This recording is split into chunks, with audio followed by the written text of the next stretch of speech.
If you've been listening to my videos during the last few weeks, you might have noticed that none of the streaming services are really playing nice, especially Disney. But I think that Disney might be the one on the top at the end of all of this. So in this video, I'll explain why, tell you everything about it and everything, and hopefully you'll agree with me by the end. So first let's go through the price, because in my opinion that's the big stealer for me. The price for Disney Plus Standard is $7 a month, so you get Disney Plus Standard, $7 a month, and then Disney Plus has a bundle with Hulu, and that's where you pay $13 a month, you get Disney Plus and Hulu, and in my opinion, that is an amazing deal. If my family didn't already own Hulu before I got Disney Plus, I probably would have done that myself. Oh yeah, and you get ESPN. So now let's say what they have on there right now. I might say they have almost in this a lot. That means they do not have all of them yet. So they have almost all of the Disney movies. They have almost all the Marvel movies, almost all the Star Wars movies, a couple of Fox movies on there, and some National Geographic documentaries, and yeah. Now let's go through the positives of Disney Plus. The first one, in my opinion, is the contracts. Like, they own everything that's on Disney Plus. They do goof this up a little, but they can legally put everything on there and keep everything on Disney Plus. I'll get more into how they goof this up later on. Another positive is that they put all of their newer Disney movies on there before they're out for a year. So, like, they put the new Aladdin on there already, and that's been out for like a year now. The Lion King movie that came out in July is on there now, and Frozen 2 that came out in November was actually on there in March. So they put Frozen 2 on there before Frozen 2 was out for 6 months. And then for originals, in my opinion, if Disney plays the cards right, and so far they have with the Mandalorian. Sorry, I pronounced that wrong. I can never really say it right. If they play the cards right with all the Marvel TV shows and their Phineas and Ferb reboot and their new Home Alone reboot, then they might have better originals than Netflix, because Netflix does have Stranger Things, Arrested Development, and BoJack, but I don't know how long those will last. A lot of those things are actually going to end soon. As I said in my last video, Stranger Things can't last forever. They just ended BoJack, and I think they just ended Arrested Development, so... But I'll always find something new on Netflix. They're just not the originals. Another positive is that they're staying one jump ahead of the big guys. So they're like staying one jump in the future and ahead of all the other streaming services.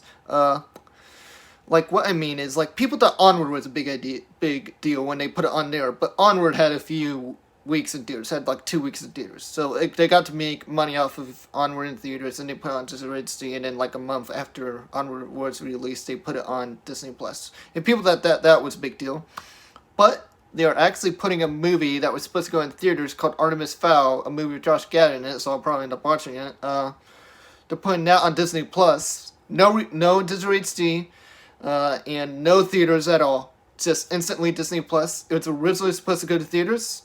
They're saying one jump ahead of the other streaming services. They might be making a feature right now just by doing this, and doing this for a lot of other movies. Really hope they end up doing this to Mulan and Soul, but I cannot make them decide what they decide. So another positive, I know I already mentioned this and kind of exaggerated it. It's pretty dang awesome in my opinion, but another positive is their awesome package with Hulu and ESPN.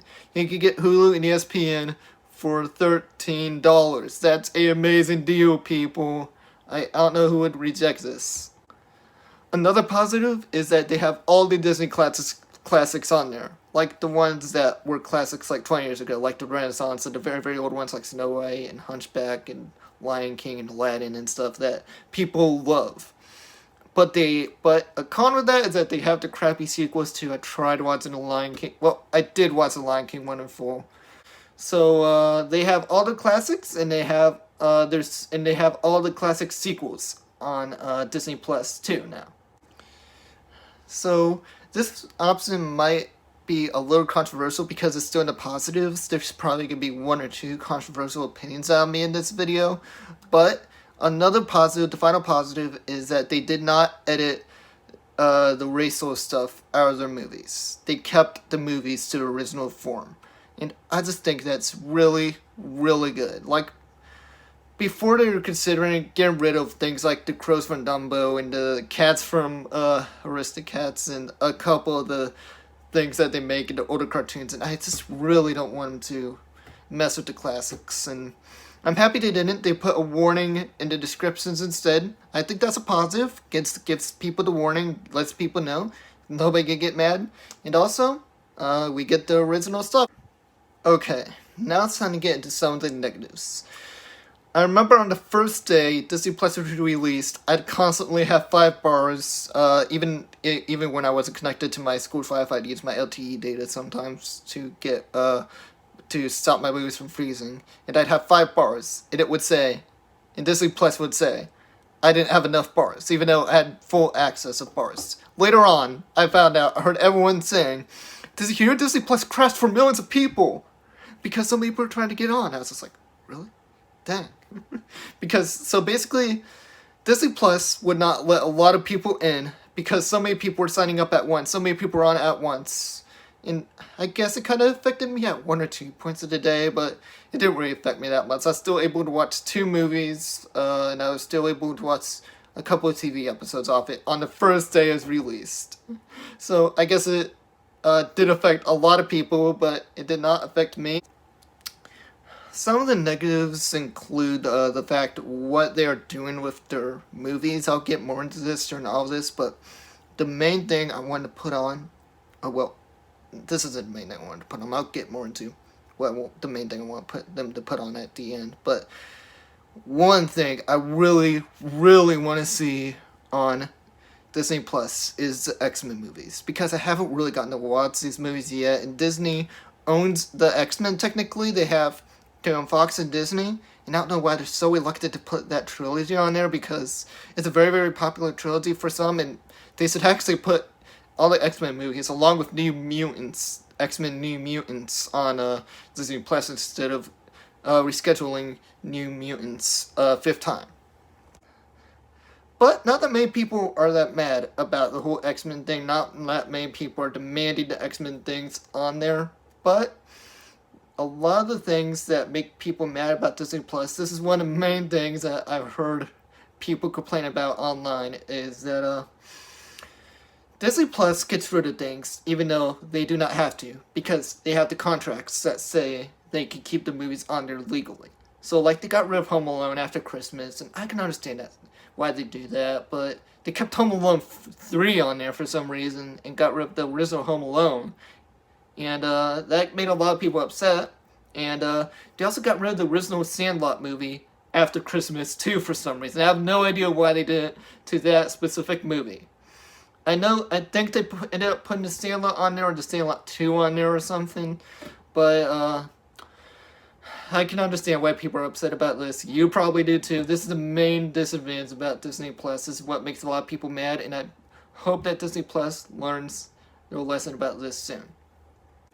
So another thing that kind of makes me a little upset about Disney Plus is that they haven't put all of their classics up there yet. Like, I know, like, they put up things like Lion King and stuff, but Lion King and Aladdin and stuff, but they haven't put up Tarzan yet, which I've been wanting to watch that movie because I haven't seen it yet, honestly. I wanted to watch all movies from the film Renaissance.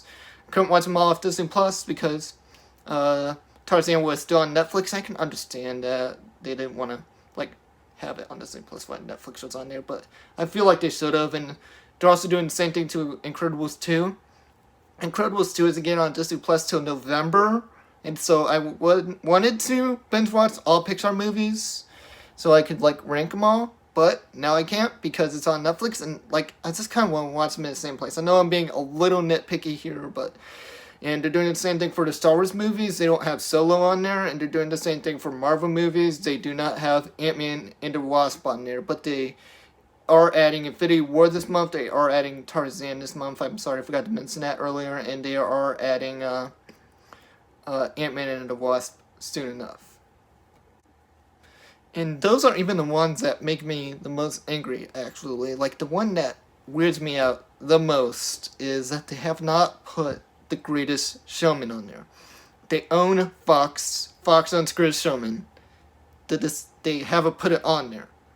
They put Avatar on Disney Plus before The Greatest Showman. I know I'm being a little nitpicky here, but I know a lot of people that love that movie. I know a lot of people that might agree with me on this. So, yeah. There was also a lot of controversy at the very beginning when Disney Plus started because they decided to change the aspect ratio of some things and they decided to change scenes of some things. Like, they ended up changing the scene in the bar in The New Hope, in Stars of New Hope, again, like the fifth time. And the main thing that got people upset was that they ended up changed the aspect ratio for The Simpsons, and that got rid of a lot of gags for them. Like, so there were a lot of missing gags in The Simpsons because of what Disney Plus did to them. Now, before I say this final thing, if you do not want to hear something controversial, I suggest you turn this off.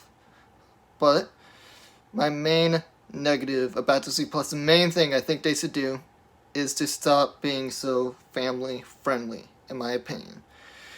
Just listen to me for a second. They already have a kids profile on there. Maybe they could set up certain age range on there, like Netflix does. And they own a lot of movies that they have not put on there because they are not that kid friendly. One of those things is Bohemian Rhapsody.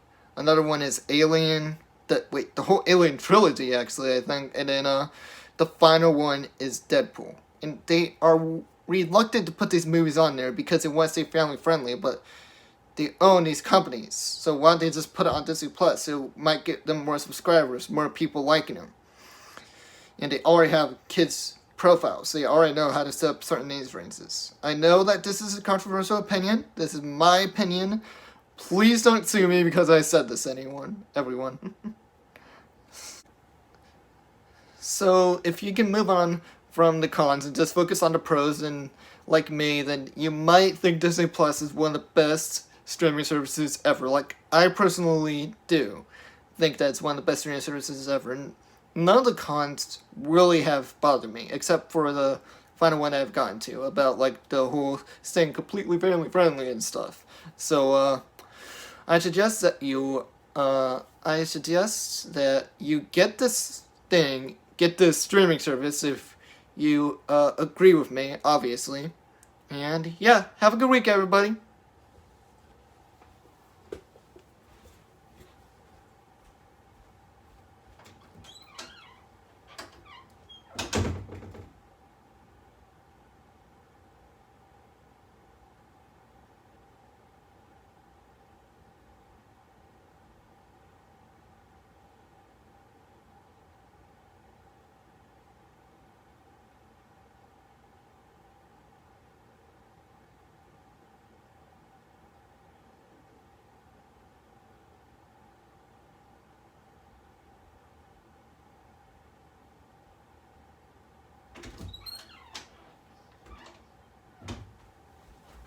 Uh-oh.